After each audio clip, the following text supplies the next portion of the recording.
Hello, everybody. Welcome to this webinar. My name is Sandy Geyer, and I am going to be your presenter this evening. It's wonderful to see so many people coming into the room so early. A lot of people were there before me, which is unusual. I'm just going to quickly hand over to Jean-Michel, who is my PA in New Zealand, just for some basic housekeeping, and then we'll jump straight into the webinar. I'm very mindful of your time. I'm wearing my red glasses for Christmas. That's my, and my red top for Christmas. And that's my happy Christmas wish, which I'll probably forget by the end. So wishing everybody, if I don't remember at the end, a wonderful Christmas. And thank you for being with us tonight. Over to you, Jean-Michel. Hi, everyone. Tonight I'll just be looking at the chat or the Q&A. So if you do have any questions, please feel free to pop them in the question box at the bottom, and I'll just interrupt Sandy when it is appropriate to do so. I suppose I'm wearing green for Christmas, so Merry Christmas to everyone. And yeah, I hope you enjoy the presentation tonight. So please feel free to just interact wherever possible and send emojis as well as that. So yeah. Back to you, Sandy. Okay, lovely. Let's start the webinar, and the recording that we're going to be doing and sending on will start from here. So welcome again. The webinar topic this evening is moving SMT teams to SLT teams. And essentially the difference is moving from a management style to a leadership style within our school structure. And just to quickly, introduce who I am from those who have not been to our webinars before, I am one of the co-founders of All Copy Publishers. We began our business 28 years ago now, and a lot of my learning and my work comes from leadership learned within the entrepreneurial environment. But obviously, I've been in the education environment that entire time too. Having moved over to New Zealand 16, going on 17 years ago, I have spent a lot of time working with school leadership teams, working with student leadership preparation. So that's very much the space that I'm in. And I've invited you to be with me in this webinar this evening or this morning, depending on if you're a New Zealand-based person or a South African-based person, to just look at the topic of moving from management into leadership. I always begin my webinars by showing you that I do have 3 little doorbells sitting on their chargers, and no one else to control them. So if anything untoward does happen and an incredible amount of barking starts, I'm apologizing now. We can take it out from the recording, but we can't take it out from the live show. Hopefully not. They've been very good. This is our 5th webinar this year, and so far, so good.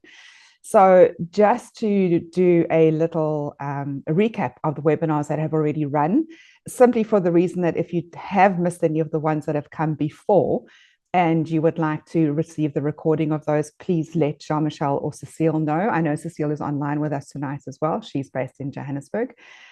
We can send you those recordings. This is our last webinar for 2024. And then early 2025, we'll be coming back online to launch Path of the Lion, which is all about entrepreneurial intelligence development. I'm very excited about that course, and we will be getting in touch with your business studies teachers, your accounting, economics, anybody within that field, to let them know early next year. We are doing the final reviews on that course. This is the flow of the presentation this evening or this morning. This is just so that you can see where I'm headed, and looking forward to discussing the topic in this particular order. I have drawn from a number of resources for the webinar this evening. There are 3 studies, and I've popped them onto the screen for you, just to mention that at the end of the webinar or early tomorrow, you will receive a follow-up email. And in that email will be a copy of the slides that I'm using this evening as my information slides. So please don't feel that you have to frantically scribble anything down. The information will be there for you to go back over. Also, you will receive the recording. And these 3 academic papers that I drew some information from, just to strengthen, the presentation, I have got copies of those, and I will be sending you a link where you can access these papers. I would very much recommend that you do. They're from 3 different countries, so I tried to get a little bit of a different reflection on what is called distributed leadership and the benefits within a school structure. The US one is really very helpful, the 2019 one, because they give very specific case studies and perspectives within a school structure. So I thought that was a very, very handy one to have a look at. And yes, I think having a look at these is really helpful if you would like to look any further. So they will be there for you. Just beginning the presentation, and I always like to just start us with a definition of leadership, because leadership is a very, very broad concept. And I always tell the story about how an academic study finally came to make one definition of leadership, and they thought that they had done a wonderful job, and I'm sure that they did, but it was over 300 words long. And my point is that we would spend 3 weeks trying to discuss that definition of leadership. So what I try to do is to get attendees to think about what their definition of leadership might be. And I've put some examples up here. This is from the USA paper. I thought that these were all definitions of leadership that I specifically liked. The conclusion that we always come to within the webinars in looking at the definitions of leadership is that leadership is essentially often reflective of our worldviews, which means that the way that we see the world working is often the way that we approach leadership. Also, leadership is contextual. So within the context that we find ourselves, leadership can look quite different. Leadership then also is very situational, and there is such a thing as situational leadership, Ken Blanchard, which is very, very helpful, because again, leadership can look very different based on the situation in which we're in. Ultimately, I would like to think that leadership is a choice. And that is very much the work that I do, is creating a foundation for leadership preparation, where we look at leadership as being more of a being thing, and a foundation that we create within ourselves in forming a personal leadership identity, and then choosing how we approach situations as within a leadership role. Then seeing leadership as a doing thing, where it's a skill set that I tag on, and regardless of the context or the situation that I'm in, I simply have my toolkit and I say, well, that's the way that I've seen leadership work, so I'm going to do that. So I'm very much more a thinker around leadership being a being thing. So just a couple of examples. Anyone who's attended my webinars before, and I know we do have quite a few attendees on who have, will have seen this video.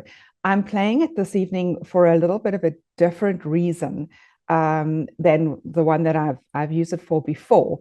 But when we introduce the concepts of leadership, especially to the students, we ask them what they think the essence of leadership is. And I've always felt that this video really summarizes very well what I agree that the essence of leadership is. So I'm just going to play this for you and hope that my sound works. I'm sure Jean-Michel will tell me if it doesn't. My name is Amy Wilkinson. I'm a White House Fellow. My question is how you would define the key characteristics of effective leadership that allow you to go and be an advocate for good. Trust. The longer I have been in public service, and the more people have asked me about leadership over the years, leadership ultimately comes down to creating conditions of trust within an organization. Good leaders are people who are trusted by followers. Leaders take organizations past the level that the science of management says is possible. One of my sergeants back in the infantry school at Fort Benning almost 50 years ago, which is where I learned everything I ever got to learn about leadership, was at the infantry school. And he said to me one day, he said, "Lieutenant, you'll know you're a good leader when people follow you, if only out of curiosity."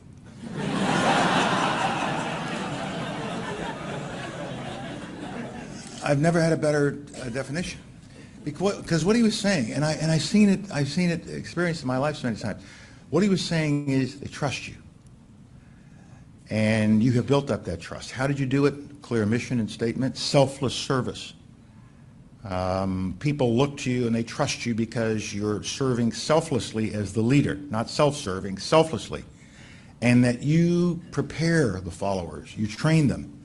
You give them what they need to get the job done. Don't give them a job if you're not going to give them the resources, and that you're prepared to take the risks with them. And so they would teach us at the infantry school, no matter how cold it is, Lieutenant, you must never look cold. No matter hungry you all are, Lieutenant, you must never appear hungry. No matter how terrified you are, Lieutenant, you must never look terrified. Because if you are scared, terrified, hungry, and cold, they will be scared, terrified, hungry, and cold. I've gotten away with that many, many times in the course of my career by being scared to death, cold, and wanting to go to sleep. But no, let's go. Let's keep going. Let's go around this corner, if only out of curiosity. And they'll follow you into the darkest night, down the deepest valley, up the highest hill, if they trust you. So the essence of leadership is about doing all that the science of management says you can with resources, but then taking that extra step and giving it that spark. And that spark comes from getting people to trust you so that they will follow you, if only out of curiosity. Thank you. So in taking the next step from leadership as we've traditionally known leadership, which is largely leadership by authority, and trying to look at moving that to a distributed leadership model. One of the things in looking at what the essence of leadership is, and if it's trust, I have a question for you.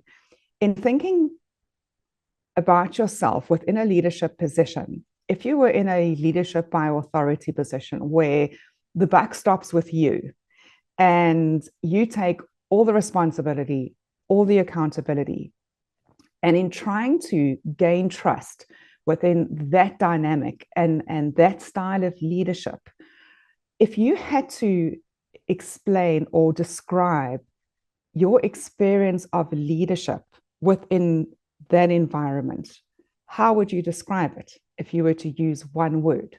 So the task is you're going to put one word down. You can put it into the chat box if you like. I'd very much like to see those. Leadership by authority is, what is the one word you would use to describe that? I'm going to draw on the words that often get offered up at my live events because they get offered up quite regularly. And those words that come up are examples like safe, lonely comes up quite often, stressful comes up, empowering came up once. And my question was, well, if you're leading by authority, who's empowered? We don't have to unpack that right now. Demanding comes up, restrictive comes up. So exhausting comes up often. So why do we do leadership by authority? And this is really a question that we want to think about. And I suppose that's not a question really for anybody that's on this webinar because you're here to talk about distributed leadership. So very possibly you've already seen that leadership by authority can be a very lonely and exhausting space. And I would go so far as to say that leadership by authority is actually management. It's not really leadership. So let's move to what a distributed leadership model might look like within a school environment. And these are just some points that I've popped up here. I apologize that the writing is a little bit small, but just to talk very briefly through this will be in your information slides. But essentially, the value of shared leadership and distributed leadership is also known as shared leadership. And I'm going to move on a little bit later on to talk about the difference between shared leadership and democratic leadership, because they are quite different. But essentially, one of the questions that comes up is that in order to share leadership, the value of shared leadership or distributed leadership needs to be recognized by those who hold the power. And we need to rethink about how trust is earned through a shared model versus an authoritative model. Leadership is very much communicated in a shared model as influence and not as authority. And that is not just verbally, but very much by example. I think the value and power of collaboration through the formal and informal roles is one of the key aspects of distributed leadership. And really, so that's where it comes down to say, well, rather than me being exhausted in a position where the buck stops with me at all times, if I can harness the power of collaboration, that'll be awesome. But that also comes with some risk, because what if we have the wrong people? So that moves me on to the next point in terms of accountability is seen different to responsibility.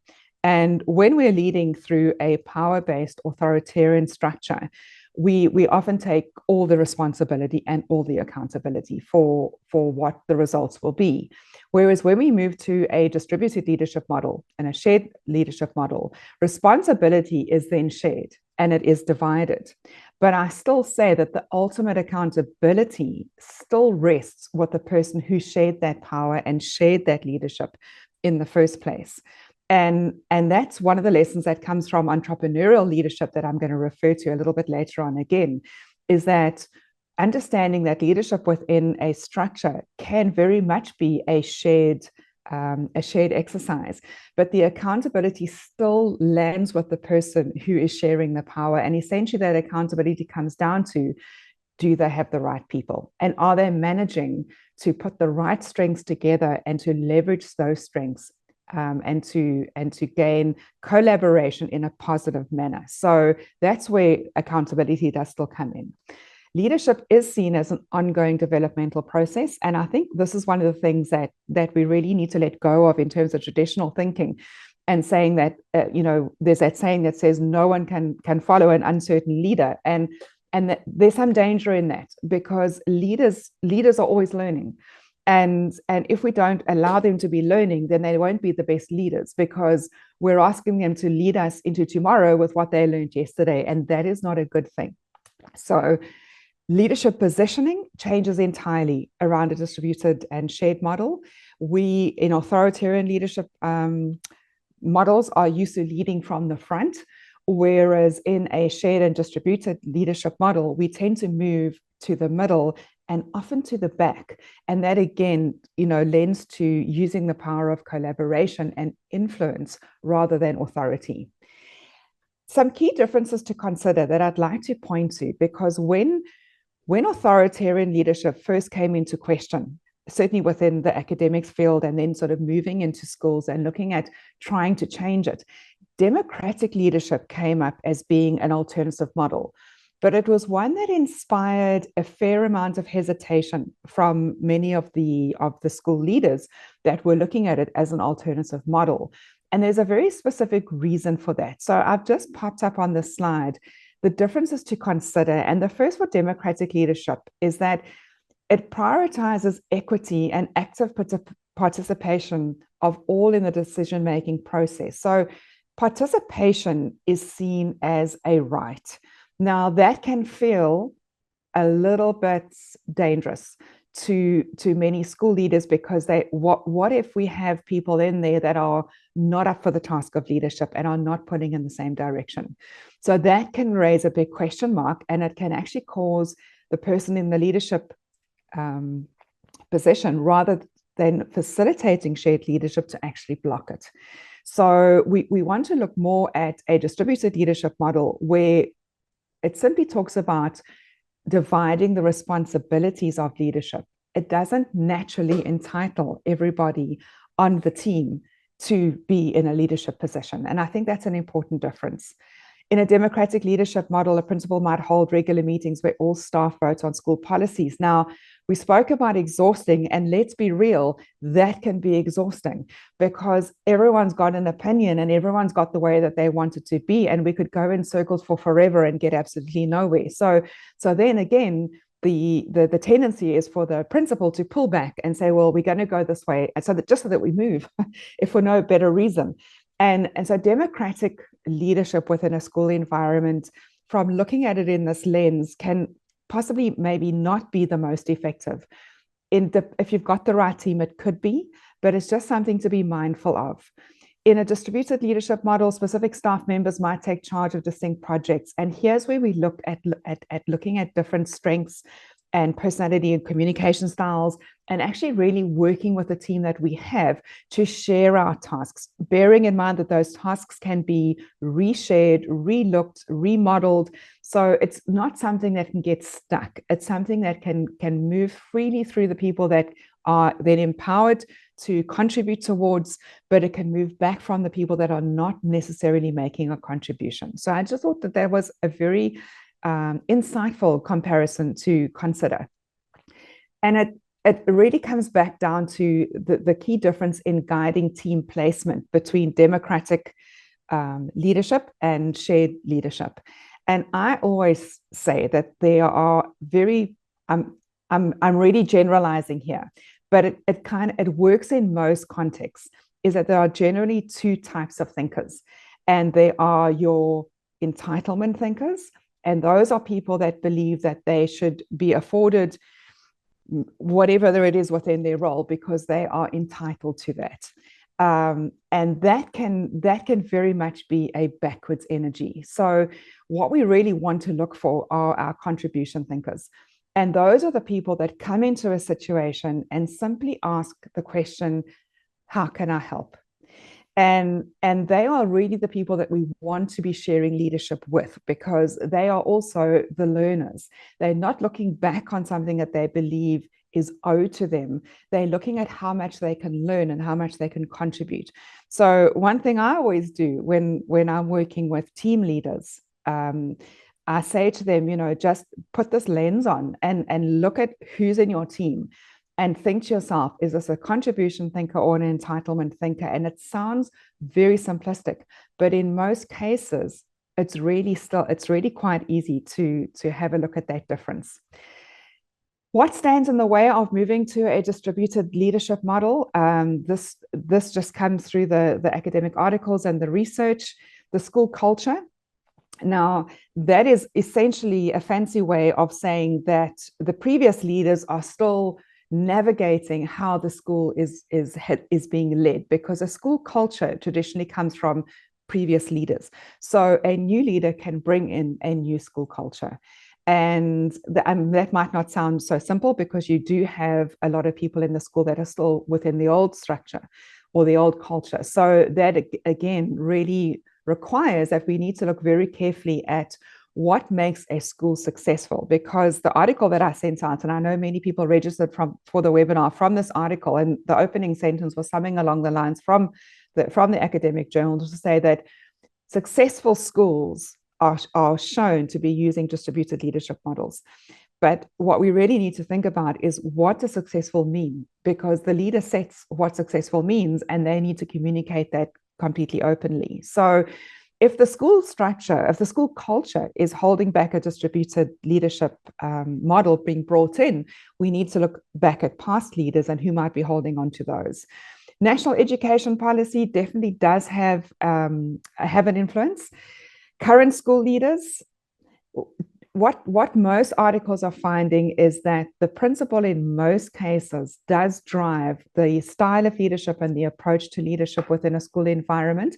However, within many schools, you have executive principals, and then you have the governing bodies and the chairmans, and you have leadership roles within that structure that have a say. So not necessarily, but there again, even if it's a distributed leadership model, there does need to be some form of ultimate accountability, because if we don't have that, then we can start going in circles very quickly.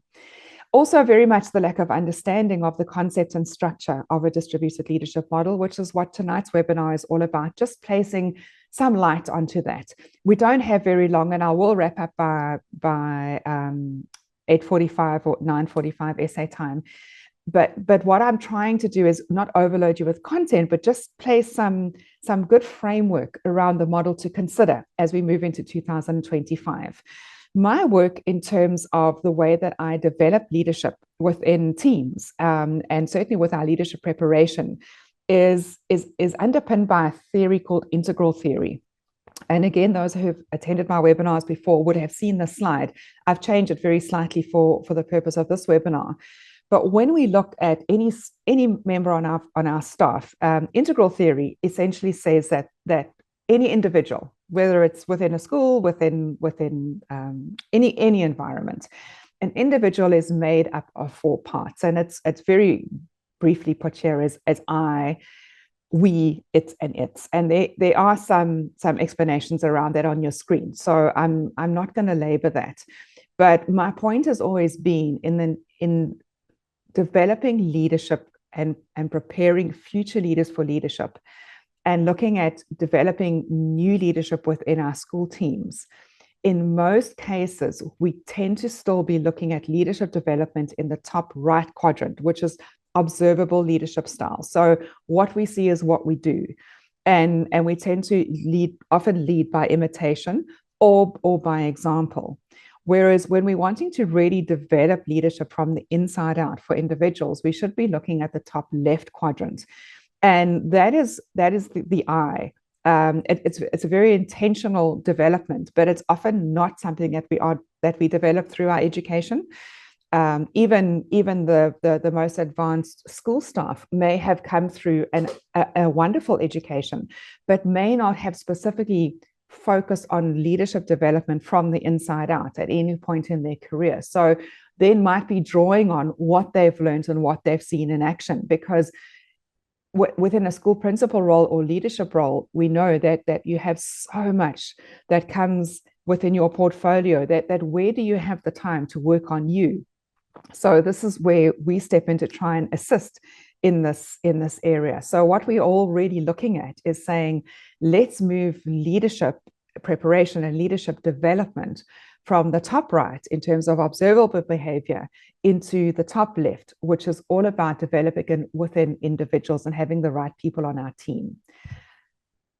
So when I started working with staff within schools, within leadership, it was early in 2009. I started doing my research. I did that across New Zealand and South Africa. And I would speak to school principals and ask them when they were developing their teams and their staff, what were the 6 core competencies? Well, I didn't ask them to identify 6, but through the research, 6 core competencies came up. And they would say that when they were looking at bringing staff into their team or their leadership team, these are the things that they would have a look at. The 2 that are highlighted in red were often the areas that they would struggle most. And we developed a course called Circles of Empowerment, where we simply had a circle with the 6 core competencies.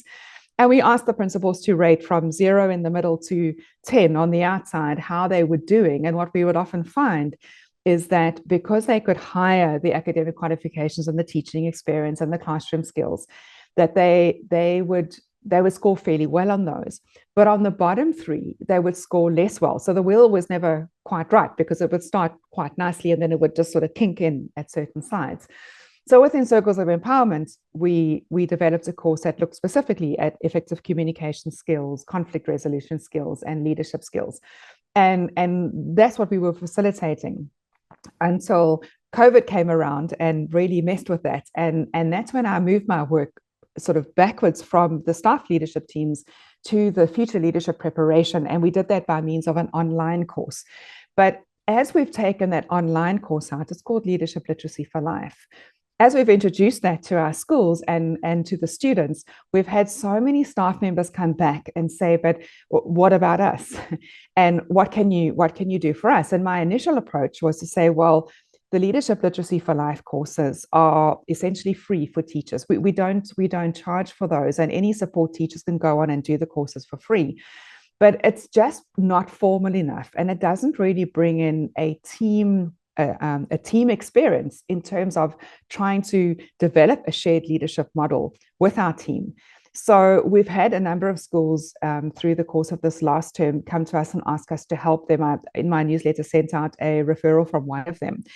And this is the way that we approached it. So I thought, having presented the material on the way that I see distributed leadership working within schools from my own experience and from the research that's been done, how can we assist in what we do if this is something that anybody that's on the webinar with me today would like to look at bringing in?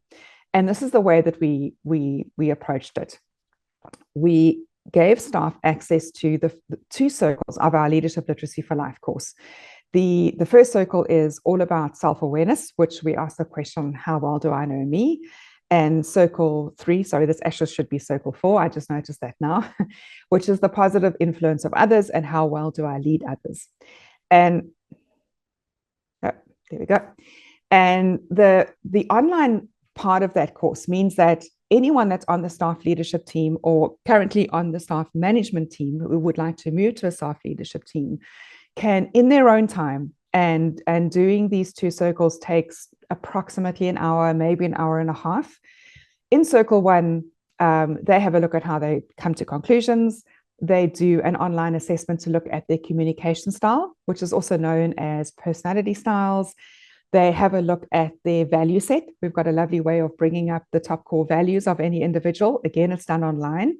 And then that links to what we call trigger points, which is all about emotional intelligence and understanding why we respond in certain ways that we do. Within that module, I just want to jump quickly to what the personality profiling looks like, or the communication styles. We call it communication styles because essentially this is the way that a person shows up in a room. And essentially it's just broken down into 2 very basic ways of either we would step forward confidently and engage, or we would prefer to stand back and observe before we engage. And largely speaking, most of us fall into one of those 2 categories. Then within those 2 categories, we have those that reason through things using the facts. So we very much head thinkers, and we look at the logic of the situation to come to conclusions and to decide how to navigate and how to respond. Whereas others of us tend to respond more emotionally to situations and go with very much more a feelings-based and a heart-based way of thinking. Now, what do I always say about these communication style assessments or personality profiling is that it's never an attempt to put anybody into a box. We simply can't do that with the tens of millions of people in the world. We just can't do that. But this is a very good starting point in terms of understanding why we respond in the way that we do. And certainly for anybody working in leadership, the one that we use and developed specifically for this is very much geared around being very simple, so that we can have a group of people that can understand and value their differences and understand that there's no good or bad style. They're simply different. But when we're looking at sharing leadership and bringing in a distributed leadership model, then we know who's in our team and who's going to be best at what area and why. And that's really good information for any of us to know. It's good self-awareness, but it's also good awareness about how to positively influence others. And I do just pop the slide up as well to show that this is one of many personality profiles, communication style assessments. The ones on the screen at the moment are the ones that are being used the most. I've highlighted the DISC assessment because the communication styles assessment for E&Q practice is very similar. It's got a very simple way of breaking it down and using it. I've also highlighted one called 16 Personalities because I think that's just an awesome one. But it's based originally on the Myers-Briggs, which is also really good and is brought up in academics a lot. But the thing is, it's got 16 dimensions to a personality profile, and trying to align a group with 16 dimensions it's really content heavy. So I don't think that the benefit of that is ideal. I think it's better to use something more effective, to use something more simple. I do see a lot of schools using the Strengths Finder, the Clifton Strengths. I think that's a wonderful insight into strengths, and it's a very good insight into team strengths. Again, the challenge with that is that we will come, using the Clifton Strengths profiling, we'll come up with our 5 top strengths. And it's the combination that really creates the unique me in that. And there are so many different combinations. So in trying to align a team with each having 5 strengths, again, it can become quite complicated and difficult.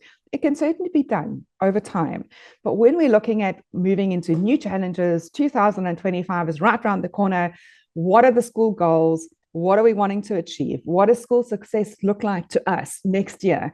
Okay, who's on our team? What needs to happen? Who's best aligned for what? Let's have a discussion. Let's leverage everybody's strengths as best we can. That can be done literally in the manner of one workshop, which is an hour to 2 hours if you're using something quite simple. So that is essentially why I recommend that. On the screen is just a sample of the kind of discussions that we put into the groups once the work has been done online. When the work is done online first, and each leadership team member has done it before they come to the course. They've got all the foundations in place. So the discussions are really what the teamwork is all about. We don't have to do any learning there. We really just have to do the mixing. And these are the kinds of things that we bring up, because we want staff members to feel that they can show up authentically and in a contribution mindset, and align tasks and delegate tasks and come out of that training as a staff leadership team that has got a shared leadership model in place, rather than a management team that still have all these tiers of leadership and then they just have that task and they're going to be managed. It brings out the best of everybody, I think, far more effectively. I spoke about values. Those that haven't seen the online course, these are the 12 most common values that it's been found through the research that most of us, that will come up. They tend not to be culture specific or gender specific. That's why we use them. And the online course puts the attendees through a time-driven activity that pulls their top 4 driving values out of their subconscious minds. And just very quickly, the reason that it comes from their subconscious minds is because they've been in place for most of us from our childhood years. They're very unlikely to change after that. There is a small window in our teens and our adolescence, but by the time we're 21, our values are very unlikely to change. The thing about values is that they very much are our guides, our moral guides, and they tend to drive our decisions, and they tend to drive our reactions to things. So knowing what our top 4 values are is incredibly helpful within a team, and knowing what the other values are is incredibly helpful within a team. Because when we're then looking at our school values and deciding what would we like our school values to be and upheld by our school leadership team, and we know what the values are, the personal values that are within our team, the alignment is just much easier to come by. Just some information on values. These will be in the information slides, so I'm not going to labor it. I've briefly mentioned those. So how do we align our personal values as a group? It's just simply those discussions, but coming up with the right questions, and that's where we really help. Is they often say that the value of any group discussion is not, in the information that's offered necessarily, as much as it's the value of the questions that are asked. And any person that's trying to put a shared leadership model in place needs to be quite aware of the questions that they're asking the team, because that's what's going to lead to a successful division of leadership. Moving on to how well do I know you is the question around the positive influence of others. And we simply there look at the different leadership styles. We have a look at the different communication styles to our own. I always say that we would all be really good at leading those that have the same communication style as we do, because we'll be very familiar to those people.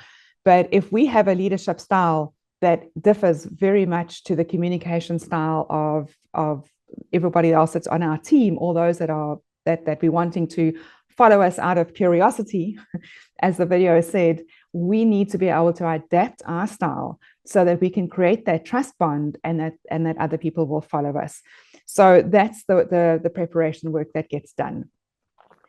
The closing thoughts on influence, which is one of the key aspects of shared and distributed leadership versus authoritarian leadership, is the influence that we have and what we're creating through the leadership style that we decide on. And I thought that this was a very good indication of what we will get if we take the leadership by authority route, or we take the leadership by influence route, bearing in mind the influence, again, is the shared leadership. We don't have time for discussion in the webinar, but a really interesting one, if we're doing this with any of the schools, is the risk takers, because do we want them? And I'm not going to answer that question, but that is one that's it's a wonderful discussion point. These are strategies that I pass on to the schools that we work with. Again, you're very welcome to make use of them. They will be in your information slides. I'm not going to labor them now because we're moving on to the end of the webinar, but they will be there for you to consider, and you're most welcome to make use of those. If you would like to work with E&Q practice in South Africa or New Zealand, there's a number of pathways here where we can assist you to run those workshops. The schools that we have run with, it's worked really well. We're just off the starting blocks. I do still have some pressure from schools to say, could we just create an entire online course just for staff? And yes, we absolutely can do that. But again, my feeling is that the value of the work that we do is coming to a group discussion with a foundation in place. And the work that we have already in the online courses for students creates that foundation. Not does it only create a foundation for working for staff who want to come into a leadership team and work effectively as a team, but also bearing in mind, and hopefully that we are then also looking at leadership literacy for life for your students for future leader preparation, even if only for your student leaders. They will then be speaking a very common language around values, around communication styles, around how we come to conclusions. I think it's a really good idea to keep aligning the student preparation with the staff preparation. They're used for different reasons. Students, it moves into student leadership roles or settling into high school. Staff, it works into distributed leadership within the school leadership structure. But I think that having a common language can only be a really good thing. And we can offer a facilitator to run the workshop if you would like. However, I do believe that any school leader, any school principal who's wanting to bring in a distributed leadership model with the foundation that we can give you, you really are working as a facilitator in terms of bringing that kind of thinking into your team. We give you all the tools to do it and specifically leave space so that you can add to that. So I hasten to say, I don't think you need us, but we're very willing to assist you with that if you would like us to. So key questions raised, and I'd just like you to think about this as we leave the webinar today. And firstly, what defines school success? So if successful schools are showing that they are largely using distributed leadership models, what would success be defined by those schools? And that needs to align in terms of what you believe is successful within your school and how a distributed and a shared leadership model might help you there. Who ultimately benefits from a distributed leadership model in schools? Honestly, I think the leader does the most. I think the principal does the most. It takes a little bit of different thinking, a little bit of work, a little bit of foundational laying, but to not carry the weight of the leadership, I think is a really good thing. Do we need to be ongoing learners to become better leaders? Absolutely. I'm always learning. I'm always reading. And I cannot think of any leader. And sometimes schools do tell me when we tell them the work that we're doing, and they'll come back and say, that looks very interesting, but we've spent years developing our leadership model and it works and we're going to stay with it. And I understand the thinking behind that. But my thought is always, well, that's wonderful, for the first year or so. But what about all the new thinking that's coming in and the way that the students are changing, the way that the world is changing? So I really, would like to encourage all school leaders to think that leadership is about ongoing learning. And then the entrepreneurial leadership point of reference, that really taught me, moving from an educational environment into an entrepreneurial environment and back into a leadership environment. I really understood the value of power and control sharing and not to let a structure dictate an authoritarian side of leadership, because we get so much more out of people. We get so much more out of distributed leadership and shared leadership as leaders, and it takes so much pressure off the leader themselves. So I think that that's really a lesson that can be shared, and that's why my work is all rooted in entrepreneurial leadership. So that's really my reference point. Okay, so wrapping up, I've got 1 minute to go, and resources to access after the webinar. You will receive an email with the following links. In the previous webinars, I've always sent a little URL to a survey to ask you for your feedback. And the thing with that is that I have to think of the questions and things that you might want to say. So I'm going to try something different for this last webinar of 2024. And depending on your response, we'll see whether it's effective or not. I would like to ask you, rather than me setting up 5 questions to answer that you have to go into a URL and complete for me. Could I ask you, if you found the webinar to be beneficial and you enjoyed it for any reason, or you felt that there was something that I could do in a different way that would be more helpful to you, would you please just send me an email and say, this is what I thought? I would really, really appreciate that. My email address is sandy@enqpractice.com. You don't have to send it to me. You can send it to Jean-Michel in New Zealand or Cecile in South Africa, or any one of the all copy reps that you work with. It'll find its way to me. But if you can just give me 2 or 3 lines of your feedback about your experience of the webinar, I would hugely value that. And that's really all I ask in return for sharing our information with you. This is an area of absolute passion, and I'm really thankful to you for joining me for the webinar. So yes, just to wrap up, I've got all the logos up there again to remind you of who we are and why I'm speaking with you tonight. And I did include a Schoolscape one just for the South African educators, principals that are on board with us tonight. I will be speaking at all 3 Schoolscape conferences in February and March at the principals track, but I will be there for the full day. So please do come and have a chat with me. You know, come and find me. If you've got anything that you'd like to ask, any information you'd like to share, anything I can help you with, I'd look forward to meeting you there. Thank you so much again for joining us, and wishing you a wonderful, safe and enjoyable festive season, and we'll see you in 2025.